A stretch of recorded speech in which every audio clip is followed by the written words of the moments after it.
On a cold morning in Washington, D.C., as marble steps echoed with footsteps and protest chants carried across Constitution Avenue, the United States Supreme Court found itself once again at the center of a cultural storm. Inside the courtroom, justices listened to arguments that could redefine the future of women's sports in America. Outside, former collegiate athletes, parents, advocates, and activists gathered beneath banners and television cameras, each hoping their voices would carry as much weight as the legal briefs being read inside. Among those standing on the steps was Caitlin Wheeler, a former University of Kentucky swimmer whose athletic career and life trajectory had been permanently altered by one of the most contentious issues in modern sports, the participation of transgender athletes in women's competitions. Wheeler did not arrive alone.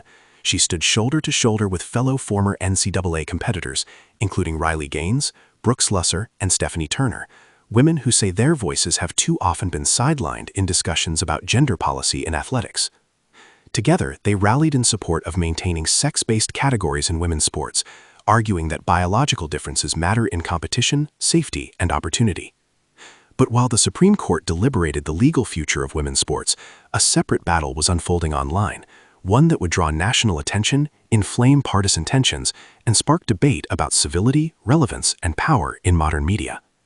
At the heart of the day's events were two cases challenging state laws that prohibit biological males who identify as transgender from competing in female athletic categories. Supporters of the bans argue that such laws protect fairness, safety, and equal opportunity for women. Opponents contend they discriminate against transgender youth and violate constitutional protections. The justices' questions reflected the complexity of the issue. How should Title IX, a landmark civil rights law designed to protect women's access to education and sports, be interpreted in the context of gender identity? Does excluding transgender athletes constitute discrimination, or does inclusion undermine the very protections Title IX was designed to guarantee? The answers to these questions could reshape school sports nationwide, from elementary leagues to collegiate championships. For Wheeler, the stakes were deeply personal. From collegiate success to national spotlight. Years before standing outside the Supreme Court, Caitlin Wheeler was focused on the familiar rhythms of elite competition, early morning practices, grueling training sessions, and the relentless pursuit of fractions of a second in the pool. As a swimmer at the University of Kentucky, Wheeler built an impressive resume. She earned all SEC honors and played a role in championship relay performances, achievements that reflected years of dedication and sacrifice. Teammates and coaches described her as disciplined, competitive, and committed. But her collegiate experience also included moments that would later place her at the center of a national controversy. At the 2022 NCAA Championships, Wheeler and her teammates competed against Leah Thomas, a transgender swimmer from the University of Pennsylvania whose participation ignited widespread debate. For some, Thomas represented inclusion and progress. For others, including Wheeler, the situation raised questions about competitive balance and fairness. Wheeler has said the experience left a lasting impression, not only because of the competition itself, but because of shared spaces like locker rooms and the broader institutional response to athlete concerns. In the years since, Wheeler transitioned from competitor to advocate, becoming one of several former female athletes speaking publicly about their experiences and urging policymakers to preserve sex-based categories in women's sports. On the same day as the Supreme Court hearing, Wheeler shared images and reflections on social media celebrating the women's rights rally outside the court. The post was intended as a show of solidarity and resolve. It also caught the attention of Keith Olbermann. Once a prominent television host known for sharp commentary and political monologues, Olbermann has remained active on social media despite no longer holding a major broadcasting role. In response to Wheeler's post, he issued a remark that would quickly circulate across platforms. The comment, widely interpreted as a personal insult rather than a policy critique, accused Wheeler of lacking athletic talent and implied her advocacy stemmed from personal failure rather than principle. The reaction was immediate. Wheeler's response, "This is why the fight matters." Rather than retreat, Wheeler responded publicly and directly. In a statement to Fox News Digital, she framed the exchange as emblematic of the broader cultural struggles surrounding women's sports. When women refuse to stay quiet, she said, men who feel threatened by that reality often lash out. That reaction doesn't discourage me, it confirms why this fight is necessary. She characterized Olbermann's remarks as an attempt to remain relevant by provoking controversy, contrasting his online commentary with what she described as real-world advocacy for girls and women. On social media, Wheeler also pushed back with pointed remarks highlighting her athletic accomplishments and questioning Olbermann's professional credibility. The tone was sharp, sarcastic, and unapologetic, qualities that resonated strongly with supporters and critics alike. Within hours, the exchange had transformed from a single insult into a national talking point. Allies rallied to Wheeler's defense.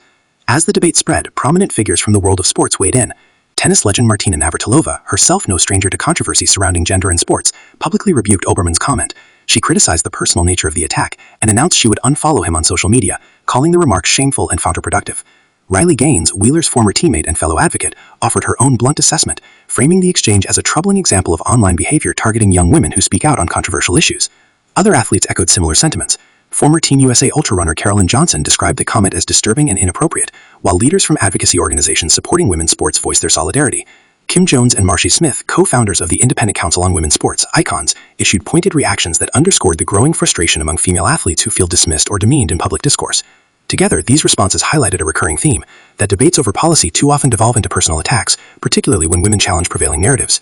The exchange between Wheeler and Oberman did not occur in isolation. It unfolded against the backdrop of a broader national reckoning over speech, power, and legitimacy. For supporters of Wheeler, the incident amplified how women advocating for sex-based protections are frequently met with hostility rather than substantive debate. They argue that dismissive rhetoric discourages open discussion and reinforces unequal power dynamics in media and politics. Critics, meanwhile, contend that opposition to transgender inclusion in sports risks marginalizing an already vulnerable population, and that public figures have a responsibility to challenge views they see as harmful. The Supreme Court cases at the center of the controversy will not resolve these cultural tensions overnight, but they have brought them into sharper focus for institutions, communities, and individuals to confront uncomfortable questions. What happens next? As the justices deliberate, states, schools, and athletic organizations await guidance that could reshape the landscape of women's sports for decades. For Wheeler, the moment represents more than a legal dispute or a social media clash. It is, she says, about ensuring future generations of girls have fair opportunities to compete, succeed, and feel safe in sports.